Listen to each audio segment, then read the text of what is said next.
प्रिय दर्शकों, नमस्कार। एक बार फिर से उपस्थित हूं आप सबके सामने मेष राशि से लेकर के मीन राशि तक अगले 12 दिन तक मैं आप लोगों को 2025 जो कालयुक्त संवत्सर होगा, उसका नाम कालयुक्त संवत्सर होगा, वो पूरा संवत्सर मेष राशि के जातकों के लिए कैसा बीतने वाला है, वृष राशि के लिए कैसा बीतने वाला है, एक एक दिन करके मैं अब आप लोगों को वार्षिक राशि फल बताने वाला हूं।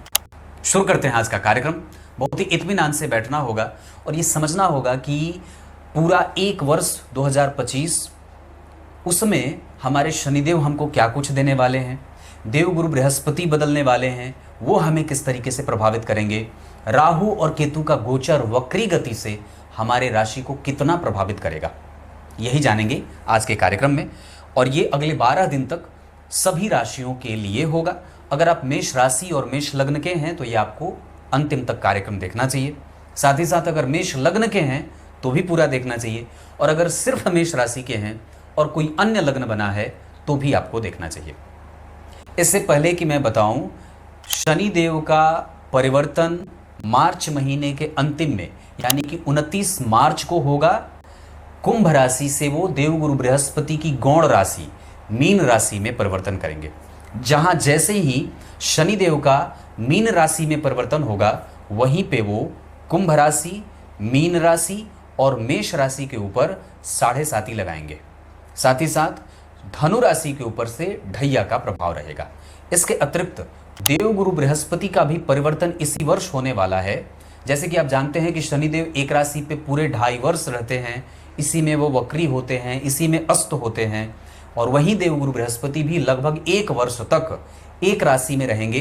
अभी वर्तमान में देवगुरु बृहस्पति वृष राशि में हैं। यहाँ से उठ करके वो मई महीने में 14 मई को वृष राशि से उठ करके मिथुन राशि में जाएंगे। तो ये पूरा मेष राशि के लिए ये जो पूरा 1 वर्ष का काल रहने वाला है, पूरा कालखंड, ये कैसा रहने वाला है, आज के इस वार्षिक राशि फल में इसी बात से चर्चा करेंगे। शुरू करते हैं आज का कार्यक्रम। मेष राशि के जातकों के लिए धन, संपदा, दाम्पत्य, परिवार, माता पिता, नौकरी, व्यापार, विदेशी संचार, विदेशी सेवाएं और आपका स्वास्थ्य, और साथ ही साथ नौकरी में परिवर्तन, जगह का बदलाव, ये 10 प्रमुख क्षेत्रों पे मैं चर्चा करूंगा, जिस पे मैंने पिछले 10 दिन से काम शुरू किया था। आज मुझे समय मिला कि मैं इसे बहुत पहले बना दूं ताकि मेरे दर्शकों को उससे फायदा मिल सके। और निश्चित रूप से ये जो पूरा संवत्सर है, इसमें व्यापार करने वाले लोगों के लिए बड़ा ही अतिरिक्त लाभ देने वाला होगा। जानेंगे। शुरू करते हैं आज का कार्यक्रम। कहीं नहीं जाना है, बिल्कुल बन के रहिएगा। मेष राशि के जातकों के लिए ये पूरा वर्ष, चूंकि आपकी राशि पे अभी वर्तमान में चूंकि शनिदेव बदलेंगे, 7.5 आपके ऊपर शुरू हो जाएगी, क्योंकि वो कुंभ में अभी वर्तमान में हैं। जब वो मीन राशि में जाएंगे तो मेष राशि के ऊपर 7.5 लगेगी। इसका अर्थ होगा कि अगले पूरे वर्ष जब तक ये शनिदेव मीन राशि में रहते हैं, ये 2.5 वर्ष एक राशि में रहते हैं, मतलब मैं बात अगर 2025 की कर रहा हूं, तो हमें मेष राशि के जातकों को ये बात बहुत सावधानी से समझनी होगी कि हमें मानसिक तनाव ज़्यादा नहीं लेना है, या फिर ये कह सकते हैं कि ये पूरे वर्ष शनिदेव आपको थोड़ी सी आर्थिक चिंता देने वाले हो सकते हैं। पर देवगुरु बृहस्पति चूंकि अभी वृष राशि में हैं और आपकी राशि से वो मिथुन राशि में गोचर करेंगे, तो ऐसी अवस्था में वृष राशि के बाद मिथुन राशि में देवगुरु बृहस्पति का गोचर आपके भाग्य, दाम्पत्य और बड़े छोटे भाई बहनों के साथ साथ आपके महत्वाकांक्षा की पूर्ति करने वाले हो सकते हैं। 7.5 आपके चिंताओं को बढ़ाने वाली हो जाएगी। अगर कब, जब आपकी कुंडली में शनिदेव थोड़े कमजोर या रुग्ण होके बैठे रहेंगे, मतलब मेष राशि अगर आपकी बनती है या मेष लग्न बनता है, तो दशम और एकादशवें भाव के स्वामी होकर के अगर शनिदेव आपकी कुंडली में नीच बैठे हैं या अष्टम भाव में बैठे हैं या षष्ठम स्थान में बैठे हैं या लग्न में कमजोर होकर मेष राशि में ही बैठे हैं, तो इसका अर्थ होगा कि आपको कोई भी निर्णय लेने से पहले अपने आप को बहुत ही संतुलन में रखना होगा। चाहे वो निर्णय आपके दाम्पत्य को लेकर के हो, चाहे करियर के पर्सपेक्शन से हो, चाहे आप पर्सपेक्टिव से हो, या वो सामाजिक सद्भाव, सामाजिक उत्थान से ही क्यों न लेकर के हो। इसका अर्थ होगा कि ये दोनों ही ग्रह, जहां एक ग्रह हमारे दाम्पत्य, विवाह, दिनचर्या, व्यापार आदि को रेगुलेट करेगा अच्छाई के लिए, वहीं दूसरा ग्रह हमारे मानसिक दबावों में वृद्धि करने वाला भी हो सकता है। इसके साथ साथ मेष राशि के जातकों के लिए कारोबार में वृद्धि होगी, व्यापार का लाभ बढ़ेगा, दिनचर्या फिक्स हो जाएगी और नई नौकरी के मिलने के बहुत सारे आसार पूर्व के, मतलब जनवरी से लेकर के जून तक के महीने तक नौकरी बड़ी अच्छी चलने वाली है। नौकरी अच्छी चलेगी, इस वजह से व्यय भी बहुत संतुलित रहेगा।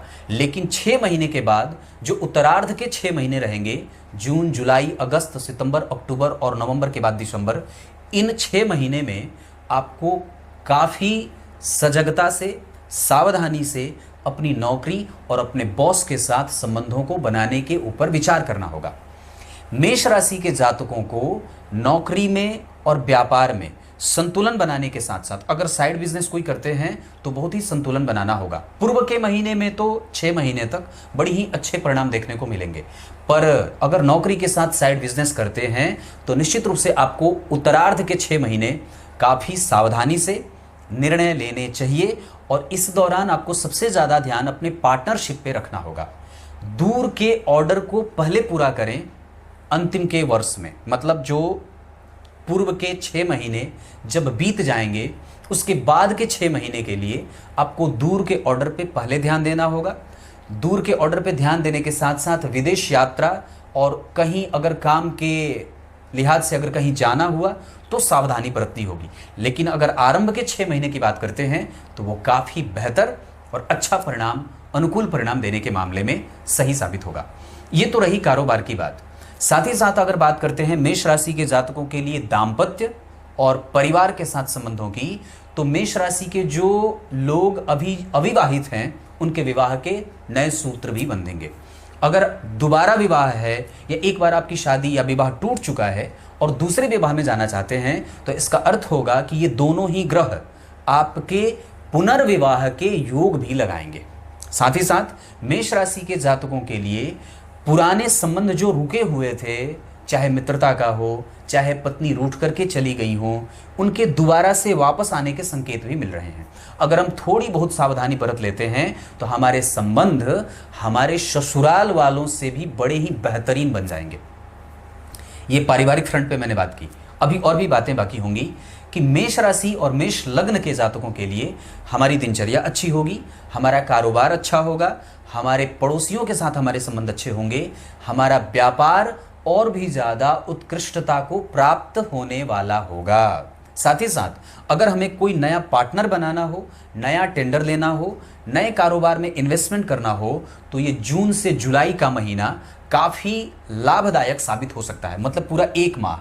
इसके साथ साथ अगर हम मेष राशि के बारे में बात करते हैं तो अक्टूबर और नवंबर का जो महीना रहेगा वो व्यापारियों के लिए काफ़ी रश वाला हो सकता है। साथ ही साथ तो ये वो माह होगा जहां वस्तुओं में मेष राशि के जातकों को निवेश करने से पहले, जैसे इंफ्रास्ट्रक्चर पे निवेश करना हो, टेंडर लेना हो, कोई नया व्यापार शुरू करना हो, तो वहाँ पे आपको थोड़ा बहुत सावधान होना होगा या फिर वहाँ पे सावधानी बरतनी ही होगी।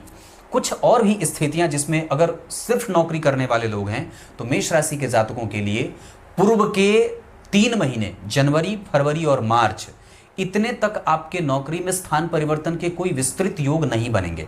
जबकि मार्च से लेकर के जून तक, मार्च, अप्रैल, मई और जून, ये 3 से 4 महीने आपके नौकरी के बदलाव के काफ़ी अच्छे संकेत देंगे। यहाँ एक बात मैं आपको आपकी कुंडली से बताना चाहूँगा कि अगर मेष राशि और मेष लग्न की कुंडली बनी है और अगर आपकी कुंडली के मंगलदेव बलवान होके बैठे हैं, जैसे दशम स्थान में हैं या लग्न में हैं, पंचम में हैं या नवम भाव में हैं, और अप्रैल के बाद मार्च, अप्रैल, मई, जून, ये पूरे 4 महीने अगर आपका स्थान परिवर्तन होता है, चाहे व्यापार के लिए हो, चाहे नौकरी के लिए हो, चाहे किसी भी क्षेत्र के लिए स्थान परिवर्तन करेंगे और मंगल अगर आपकी कुंडली में बलवान होके बैठे हैं तो जगह जो मिलेगी आपको नौकरी बदलाव वाली वो आपके अनुकूल मिलेगी। और वहां पे जाने के बाद आपको लाभ होगा। जबकि अगर मंगलदेव आपकी कुंडली में कमजोर होकर बैठे हैं और इस दौरान अगर आपका ट्रांसफर हो जाता है या नौकरी बदलनी पड़ती है या जगह बदलना पड़ता है, तो हो सकता है कि आपको जो स्थान मिले वो थोड़ी कष्ट के साथ वहां पे आपको सामंजस्य बनाना पड़ सकता है। मेष राशि के जातकों के लिए विवाह के सूत्र बनेंगे आरंभ के 3 महीने में और भी अच्छे। और उसके बाद मेष राशि के जातकों के लिए निवेश करने का ये जो समय रहेगा, इसमें आप जुलाई, अगस्त, सितंबर ये 3 महीने काफ़ी अच्छे तरीके से निवेश कर सकते हैं। यहाँ आप बीमा पॉलिसी खरीद सकते हैं, टर्म इंश्योरेंस ले सकते हैं, स्वास्थ्य बीमा करा सकते हैं, सरकारी बॉन्ड खरीद सकते हैं, साथ ही साथ सोने और चांदी में भी निवेश कर सकते हैं। इसके अतिरिक्त मेष राशि के जातकों के लिए आरंभ के ही दिन में, जैसे जनवरी से लेकर के मार्च तक के महीने में अगर बात बन पड़े, अगर आपके पास उतनी सामर्थ्य है, इतनी योग्यता है, तो आप सोने में निवेश जनवरी, फरवरी और मार्च तक के महीने में आवश्यक रूप से कर लेना चाहिए। क्लियर है? तो ये मैंने व्यापार बताया और ट्रांसफर के योग बताए, विवाह के बारे में बताया और बात करते हैं स्वास्थ्य पे। तो मेष राशि के जातकों के लिए अगर मैं पूर्व से लेकर के अंतिम तक की बात करूं तो पूरे माह में वर्षा ऋतु का जो काल रहेगा, पूरे ऋतु में पूरा मौसम होगा, उसमें जो वर्षा ऋतु का मौसम होगा, मतलब जुलाई, अगस्त, सितंबर, ये 3 महीने हमें सर्दी वाली बीमारियों से परेशानी हो सकती है। साथ ही साथ इस दौरान हमारे हृदय क्षेत्र में परेशानी भी आ सकती है। तो मेष राशि के जातकों को इन 2 चीज़ों पे विशेष ध्यान रखना होगा, कफ संबंधित समस्या और साथ ही साथ कफ से परेशान होने के साथ साथ व्यक्ति को शीत जनित बीमारियां परेशान करेंगी। अगर आप मेष राशि के बारे में बात और भी नज़दीक से करना चाहें तो आपको यहाँ घाव, फोड़ा, फुंसी भी हो सकता है, नेत्र से संबंधित समस्या भी हो सकती है और कई बार आपके पैरों में चोट भी लगे और माथे का हेडेक बढ़ेगा, मतलब सर दर्द की समस्या भी बढ़ सकती है। मेष राशि के जातकों के लिए देवगुरु बृहस्पति आपकी राशि से 3रे घर में और शनिदेव आपकी राशि से 12वें घर में गोचर कर रहे हैं। इस दौरान अगर बाहर जाना हो तो चूंकि 12वें भाव में शनिदेव हर्ष बली हो जाते हैं। अगर आपकी कुंडली मेष लग्न की बनती है तो गोचर में शनिदेव कहाँ गोचर करेंगे? अभी कुंभ में है तो मीन में जाएंगे। तो मीन राशि में आपकी राशि से 12वें और आपके लग्न से 12वें भाव में शनिदेव के गोचर करने से यहाँ विदेशी प्रवास, विदेशी संपर्क, विदेशी निवेश और विदेशी कंपनी का काम और कारोबार, ये सब शनिदेव के हर्ष बली होने के कारण बढ़ जाएगा। इसके अतिरिक्त विदेश में जाकर के प्रवास करने के साथ साथ अगर छोटी मोटी विदेश यात्रा करनी हो तो भी लाभ होगा। इसके अतिरिक्त चूंकि शनि नीचाभिलाषी हो रहे हैं, उनकी 3री दृष्टि आपकी कुंडली के धन भाव पे पड़ेगी, इस वजह से हमें वहां से मोटी रकम भी धन के रूप में प्राप्त हो सकती है। अचानक से हमारे भाग्य का लाभ भी मिलेगा। हमारे भाग्य में संघर्ष जो पूर्व के आरंभ में होंगे वो अंतिम में जाते जाते शनिदेव हमारे भाग्य का अवरोध भी समाप्त करेंगे, मोटा धन देके भी जाएंगे और लाभ के कई सारे अवसर भी हमारे जीवन में देके जाएंगे। चूंकि वो एक राशि पे 2.5 वर्ष रहते हैं, पर हमारी बात पूरे 2025 के आरंभ से लेकर के 2025 के दिसंबर तक हो रही है। इस वजह से शनिदेव के मीन राशि पे भ्रमण के कारण चूंकि 7.5 है, इस वजह से आरंभ में हमें थोड़ा सावधान, सजग, शनिदेव के प्रभावों को समझना होगा। उसके बाद जब हम इनके रेगुलर हो जाएंगे तब हम अंतिम वर्ष में कुछ अच्छे और महत्वपूर्ण निर्णय, जिसमें व्यापार में निवेश, विवाह आदि, नौकरी और व्यापार के लिए निश्चित रूप से ले सकते हैं।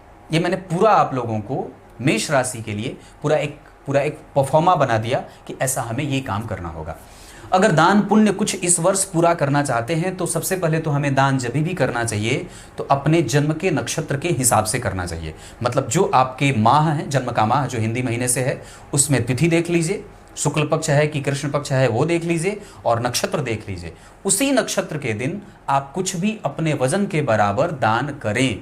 ये पूरा वर्ष जो हिंदी महीने से आप मनाते हो या अंग्रेजी महीने से मनाते हो, कोशिश करें कि आपका जो जन्मदिन हो वो हिंदी महीने से ही मनाया जाए और उसी दिन, इस पूरे वर्ष में अपने जन्म के दिन जो नक्षत्र पड़ रहा है या जन्म तिथि पड़ रही है, उस दिन आवश्यक रूप से इस पूरे वर्ष में एक बार तुला दान करें। किसी गौशाला की सेवा का भार उठाएं, ठाकुर जी के मंदिर में घी या बाती का खर्चा उठाएं, भोग राग की व्यवस्था का पूरा प्रबंध करें, मंदिर के सफाई की जिम्मेदारी संभालें। ये पूरे 1 वर्ष में इससे हमारा सनातन धर्म बलवान होगा और हमारे अंदर धर्म का प्रवाह तीव्र होगा। क्लियर है?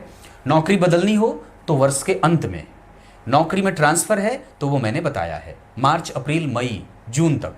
ये इतने सारे क्षेत्र आपकी मेष लग्न की कुंडली में या मेष राशि की कुंडली में बनती है।